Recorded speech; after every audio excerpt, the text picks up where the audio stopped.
FBI special agent, Fox News contributor Nicole Parker. Nicole, I want to put this video up again so you can kind of talk over it here, but it really is kind of amazing. You had at 4:26 this video taken, we know because it's timestamped, so it's exactly an hour and 45 minutes before the president was shot. And what I find stunning about this is at the same time you have a call coming in from police.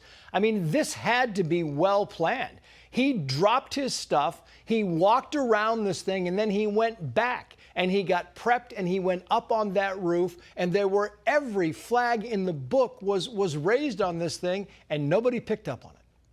Trace, you're exactly right. I look at this and first of all, as a former FBI agent, I look at it and I think this is what we really appreciate is when citizens come forward with video footage such as this, because it does help to piece together the question marks and what exactly happened. And that's exactly how we solve investigations. But what I find especially disturbing is how calm he is. He's so cool, calm and collected. You know, he's just leisurely strolling around. He was very methodical in planning out what he was about to do, and there was a lot of preparation that went into it. And if you notice, he had no problem, being in the wide open. He didn't have on sunglasses, no hoodie. He had nothing disguising his appearance. It was almost as if he was okay being in the wide open and wanted to be associated with what was about to happen. Like he wanted people to see him. I mean, he had stashed his stuff. There were warnings about, hey, somebody's parking where we were parking. So he stashed his stuff and he is just kind of walking around, checking it out. And then he goes just a few minutes later and he starts getting set up. And the whole time, nobody comes across his path, Nicole. And that is when, like I said, I've worked these type of events. I've actually, worked with former President Trump at an event. And that is when you see something suspicious and you hear about it as a law enforcement officer, and you should be approaching that individual immediately, questioning them. Hey, you know what? What is your name? What are you doing here? And as you start running their name through systems to see if there's any criminal history, any sort of background. But the fact that he was never even approached by anyone from law enforcement continues to boggle my mind. This was, again, a huge failure by the Secret Service.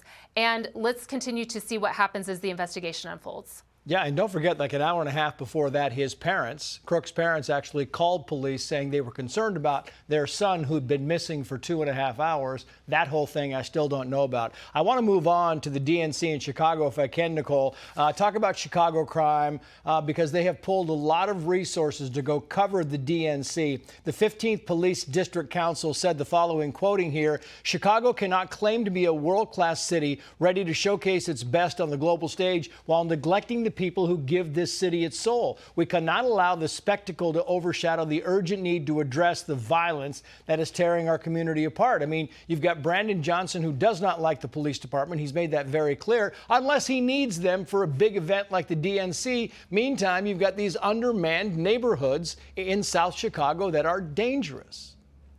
That's right. I mean, this is all a facade. They want their city to look like a, premier city. It is safe, and, DNC, this is what we stand for. Let me just tell you that the same individuals that are there speaking at the DNC and this potential new administration under Harris is going to be much of the same. Her policies mirror exactly what is happening in Chicago. As a former prosecutor, that's what she was. She was soft on crime. They believe in defunding the police.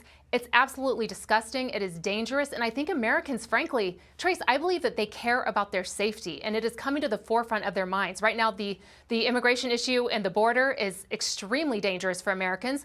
And then we're seeing all this violent crime just erupting everywhere. I can tell you, as a former FBI agent, I was a special agent on a violent crime squad back in 2016, 2017, when President Trump came in. And I will tell you, he came in and said, look, we're going to focus on violent crime. And we were asked to do temporary assignments to Chicago, ironically. I was asked, would you like to do a temporary assignment to Chicago because their violent crime problem is so serious? That is what he cared about. That is what he came in to do. He did not come in and go after his political opponents. He came in and wanted to make America safe. And I do believe that that is what his administration would do if they win in November. We shall see. Nicole Parker, thank you for your time. As always, we appreciate it. Thank you. I'm Steve Ducey. I'm Brian Kilmeade. And I'm Ainsley Earhart. And click here to subscribe to the Fox News YouTube page to catch our hottest interviews and most compelling analysis.